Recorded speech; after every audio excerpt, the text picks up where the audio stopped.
8 தசாப்தங்களுக்கும் மேலாக தமிழ் சினிமாவில் பாரம்பரியம், தரம் மற்றும் மரபுக்கு ஒரு சின்னமாக நிலைத்து நின்றது அது ஏவிஎம் புரோடக்ஷன்ஸ்.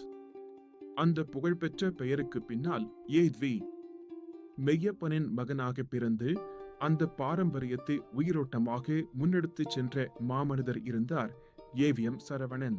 தொலைநோக்கு பார்வையாளரும் ஏவிஎம் புரோடக்ஷன்ஸ் நிறுவனருமான ஏவி மெய்யப்பனின் மகனான ஏவிஎம் சரவணன் ஸ்டுடியோவின் மகத்தான பாரம்பரியத்தை பெற்றுக்கொண்டு இந்திய சினிமாவின் எதிர்காலத்தை வடிவமைக்கும் வகையில் பிறந்தார் மற்றும் வளர்ந்தார்.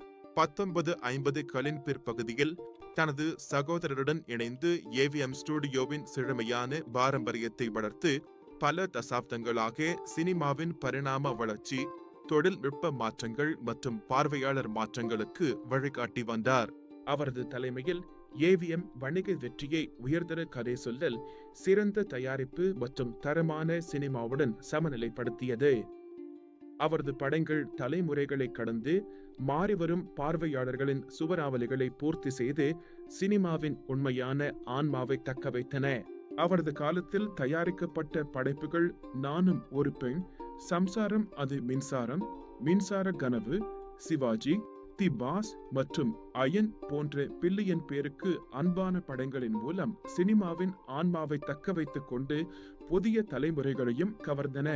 ஸ்டுடியோ பெரிய நட்சத்திரங்கள் போன்ற ரஜினிகாந்த் உள்ளிட்ட பிரபலங்களை கையாண்ட விதம், தொழில் மாற்றங்கள், டிஜிட்டல் யுகம் வருகையிலும் ஏவிஎம் எவ்வாறு பொருத்தமானதாகவும் புதுமையாகவும் இருந்தது என்பது பற்றிய கதைகள் அவரது தொலைநோக்கு பார்வை, திறமை மற்றும் தலைமைத்துவத்தை எடுத்து காட்டுகின்றன.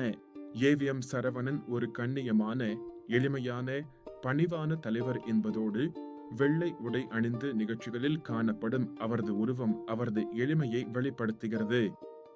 அவர் ஒரு தயாரிப்பாளராக மட்டுமல்லாமல் ஒரு வழிகாட்டியாகவும் புகழ்பெற்ற பாரம்பரியத்தின் பாதுகாவலராகவும் மரியாதையை பெற்றார்.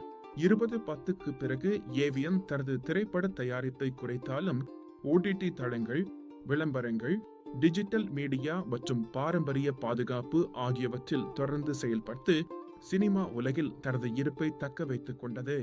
டிசம்பர் 2025 அன்று 90 வயதில் வயது தொடர்பான நோயால் ஏவிஎம் சரவணன் காலமானார். இது தமிழ் சினிமா வரலாற்றில் ஒரு சகாப்தத்தின் முடிவை குறிக்கிறது. ஏனெனில் அவர் ஏவிஎம் பாரம்பரியத்தின் முக்கிய சுதந்திர போராட்ட வீரர் போன்று இருந்தார். ரஜினிகாந்த் போன்ற பிரபல நடிகர்கள், அரசியல் தலைவர்கள், திரையுலக தலைவர்கள் உட்பட பலர் அவருக்கு அஞ்சலி செலுத்தினர். இது அவரது பரந்த தாக்கம், சினிமாவில் ஏற்படுத்திய பங்களிப்பு மற்றும் தமிழ் சினிமாவின் முன்னோடியாக இருந்த அவரது பங்கை எடுத்து காட்டுகிறது. அவரது மறைவு ஒரு சகாப்தத்தின் முடிவை குறிக்கிறது.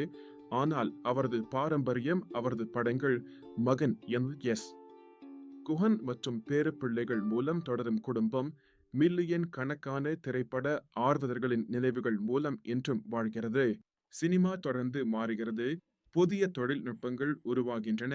டிஜிட்டல் யுகம் வந்தாலும் ஏவிஎம் சரவணன் போன்ற ஜாம்பவான்கள் எல்லாம் எங்கிருந்து தொடங்கியது, கதைகள் ஏன் முக்கியம், தரம் ஏன் முதன்மை என்பதை நமக்கு தொடர்ந்து நினைவூட்டுகிறார்கள்.